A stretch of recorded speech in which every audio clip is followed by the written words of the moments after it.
आज मैं आप सभी के लिए गायत्री मंत्र की साधना लेकर आया हूँ। गायत्री मंत्र से आप सभी लोग परिचित होंगे, सभी लोगों ने जाप भी किया होगा, सभी लोगों ने देखा भी होगा, सुना भी होगा और बहुत से धार्मिक कर्मों में इसका प्रयोग किया जाता है। लेकिन ये जो मंत्र है गायत्री मंत्र, इसके कभी आपने तांत्रिक प्रयोग सुने हैं? अपनी इच्छाओं को पूर्ति करने के लिए इसका प्रयोग सुना है आपने नहीं सुना होगा। ये मंत्र बुद्धि के विकास के साथ साथ बुद्धि को श्रेष्ठतम लेवल तक ले जाने के और पश्चात भी ये और काम भी करता है। क्या क्या काम करता है पहले मैं आपको काम बताता हूँ।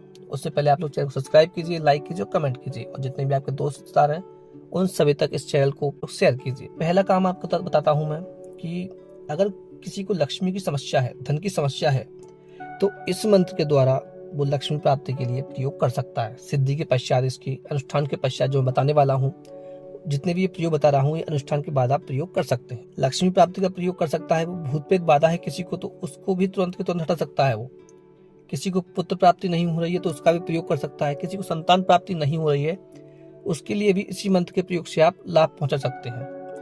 अगर आपके विरोधी ज्यादा हैं, आपके दुश्मन ज्यादा हैं, उनको अनुकूल बनाने के लिए यानी कि अपने मित्र बनाने के लिए भी इसका प्रयोग कर सकते हैं। आप अपने आपके जो भी राजकीय कार्य हैं, किसी ऑफिस में कोई काम फंसा है, जमीन के काम फंसा है कोई, उसके लिए भी आप इसी गायत्री मंत्र का प्रयोग करके लाभ ले सकते हैं।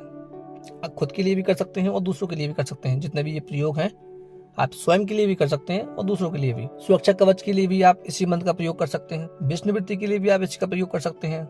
गंदे गंदे स्वप्न आते हैं, दुस्वप्न आते हैं आपको, या कोई भूत प्रेत स्वप्न में देखते हैं तो उसके लिए भी प्रयोग कर सकते हैं। आप इसी गायत्री मंत्र से ताबीज भी बना सकते हैं, धागा भी बना सकते हैं। अगर आपके साथ बहुत ही कुछ अनिष्ट हो रहा है, बहुत समस्याएं आ रही हैं आपको या आपके किसी मित्र को आ रही हैं, तो अनिष्ट निवारण के लिए भी ये बहुत अच्छा प्रयोग है। सबकी विधि अलग अलग है। कम से कम आप इससे 25 या 30 काम कर सकते हैं अपने जीवन के, जो भौतिक जो संसार है उसके। अगर कोई शत्रु आपको ज्यादा परेशान कर रहा है तो उसको भी स्तंभित कर सकते हैं आप, शत्रु नाश भी कर सकते हैं इससे आप।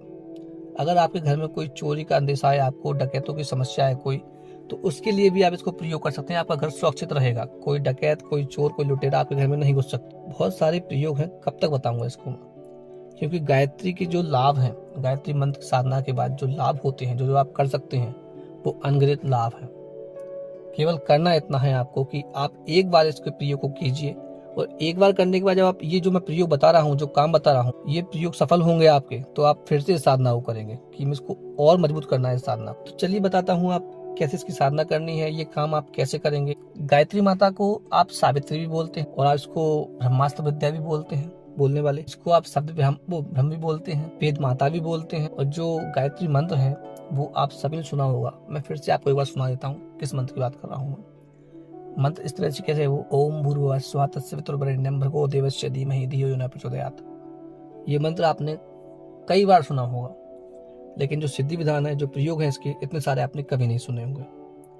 आपने सुना होगा कि ये बुद्धि को बढ़ाता है, घर में शांति देता है, बच्चे पढ़ते नहीं है तो उनके लिए काम आता है। हाँ आता है, सुबह शाम जाप करने से भी आता है, लेकिन जब आप सिद्धि करते हैं तो ये अनेक कामों में आपको लाभ देता है। तो चलिए बताता हूँ इसकी सिद्धि आपको कैसे करनी है और कैसे कैसे आप इसका जाप करेंगे, कितना अनुष्ठान करना है आपको, सभी को बताता हूँ। अनुष्ठान करने के लिए आपको किसी भी रविवार से प्रारंभ करना है।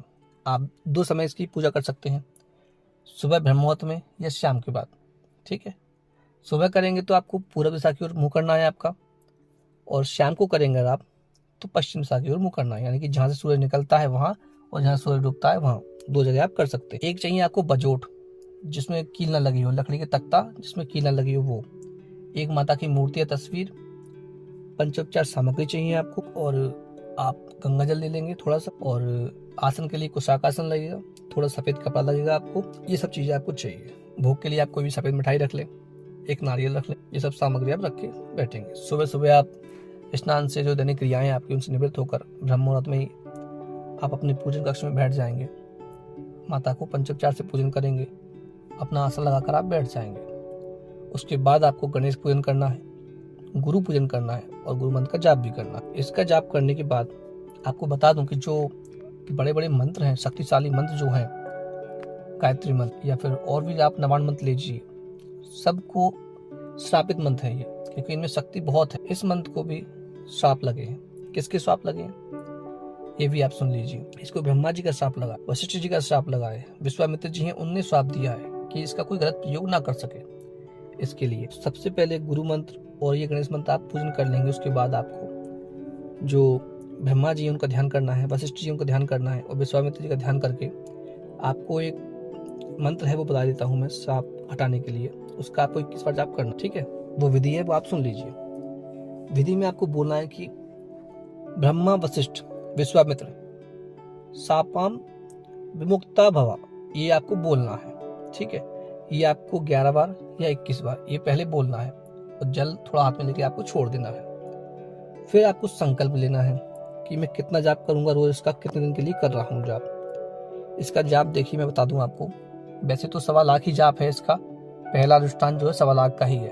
अगर आप 1.25 लाख नहीं कर सकते तो आप 51,000 का पहला अनुष्ठान कर सकते हैं संकल्प लेकर। 21 दिनों के लिए 51,000 और 41 दिन अगर आप कर रहे हैं तो 1.25 लाख का ही अनुष्ठान कीजिए आप। आपका अनुष्ठान बेकार नहीं जाएगा, ये पक्की बात। लेकिन जब भी आप इसका अनुष्ठान के लिए बैठे, आपने संकल्प ले लिया, उसके बाद आपको करना क्या है, आचमन विधि करनी है आपको, ठीक है। शिखा बंधन करना है आपको, प्राणायाम भी करना है, ठीक है, न्यास भी करना है। ये सभी विधि आपको करनी है। ये विधि करने के बाद, ठीक है, फिर आपको जाप प्रारंभ करना है। रोज निश्चित संख्या में जाप करना है और निश्चित समय पर करना है। आप अलग अलग आप नहीं करेंगे कि अलग दिशा में कोई अलग जाप कर लिया, कल हमने 12,000 जाप कर लिया, परसों हमने 2,000 जाप किया, ऐसे नहीं करना है। निश्चित समय में आप जाप करेंगे। अगर आप 51,000 कर रहे हैं अपनी क्षमता के अनुसार कीजिए। आप 21,000 का भी आप अनुष्ठान कर सकते हैं, कोई दिक्कत नहीं है। लेकिन जो मंत्र की तीव्रता होती है वो कम होती जाती है फिर, इसलिए आप 1.25 लाख का ही जाप करें। रोज आपको गंगा जल जो है वो बदलना है। रोज आपको जो मिठाई है आपकी वो बदलनी है। नारियल एक ही रहेगा और चंदन की आपको धूप जलानी है, घी का दीपक लगाना है। ये सभी आपको मैं बता चुका हूँ। आखिरी दिन जब आएगा, जब आप 1.25 लाख पे पहुंच जाएंगे, 51,000 पे आप पहुंच जाएंगे, आखिरी दिन आपको हवन सामग्री से दशांश हवन करना है। दशांश हवन आप जब कर लेंगे तो आपको एक जो सूखा नारियल होता है, जो गोल नारियल अंदर निकलता है, वो उसको ऊपर से काट के उसके अंदर गाय के घी में पंचमेवा मिलाकर उसको भर देना है पूरा, ठीक है। और ऊपर से जो आपने नारियल काटा है उसको फिर से लगाकर उसको पूर्ण आहुति के रूप में आप हवन में डाल देंगे। आप जब मंत्र आप जो हवन देंगे वो स्वाहा लगाकर ये आप जाप करेंगे, ये आपको पता होना चाहिए, ठीक। ये आपकी पूर्ण आहुति उसी नारियल से हो जाए। इस साधना के बाद जैसे साधना कंप्लीट हो गई आपकी, तो उस मूर्ति को आप अपने पूजा स्थान में रख सकते हैं और डेली आपको 1 माला जाप करनी ही करनी है। फिर देखिए आप चमत्कार, ऐसे ऐसे अनुभव होंगे आपको कि जो काम आप कर नहीं पाते थे वो काम अपने आप कर लेंगे। आपकी जो बुद्धि है वो निखर जाएगी। जो विषय आपको कठिन लगते होंगे काम करने में, वो अपने आप ही आपको आसान लगने लगेंगे। ऐसे ऐसे आप स्वयं ही काम करेंगे, स्वयं ही ऐसी ऐसी साधनाएं आपका दिमाग लगने लगेगा कि मैं क्या बताऊं। आपके घर में सुख शांति आएगी, आप तरक्की करेंगे, कोई धंधा करेंगे, बिजनेस करेंगे तो उसमें भी तरक्की देगी माता आपको। अगर माता प्रसन्न हो गई आप पे एक बार तो बहुत कुछ आपको दिला दे। अनुष्ठान पूरा होने के बाद जो हवन की राख बचेगी उसे आप किसी भी बहते हुए पानी में डाल देंगे। अब आप तैयार हैं जो तांत्रिक अनुष्ठान है उनको करेंगे कैसे, पहले इसके बारे में कुछ और रह गया है वो आपको बता देता हूँ मैं। अनुष्ठान तो सभी को कर ही लेंगे, क्या दिक्कत है उनमें। इसमें बहुत सारी चीजें हैं जो गायत्री से जुड़ी हुई हैं कि गायत्री में कैसे कैसे हम आचमन करेंगे, शिखा बंधन करेंगे। अगर आपके गुरु हैं या आप स्वयं जानते हैं प्राणायाम करना, न्यास करना, आचमन करना, तो आप ये विधि आराम से कर लेंगे। नहीं तो मैं मुझे एक और वीडियो बना के डाल दूंगा, इसमें आचमन, शिखा बंधन सबके मंत्र हैं, सबकी विधियां हैं और क्यों करते हैं इनको वो बताया गया है। न्यास क्यों करना है हमको, और जो गायत्री मंत्र है इसमें विज्ञान के रूप से अगर देखा जाए तो कितनी शक्ति भरी हुई है। जो 24 शब्द हैं वो क्या है, 24 कौन से देवता हैं जो इससे जुड़े हुए हैं, बहुत सारी बातें हैं इसके विषय जो आगे मैं आपको बताता रहूंगा। जो अनुष्ठान मैंने आपको बताए हैं 25 से 30 अनुष्ठान जो करने की, तो नाश के या राजकीय कार्य, पुत्र प्राप्ति के, भूत विवाद के, सबके उन सभी को हम एक ही वीडियो में बताना मुश्किल है। इसलिए मैं धीमे धीमे करके छोटी छोटी वीडियो के रूप में गायत्री साधना के नाम से ही मैं डाल दूंगा आप सभी को, आप लोग देख लेंगे।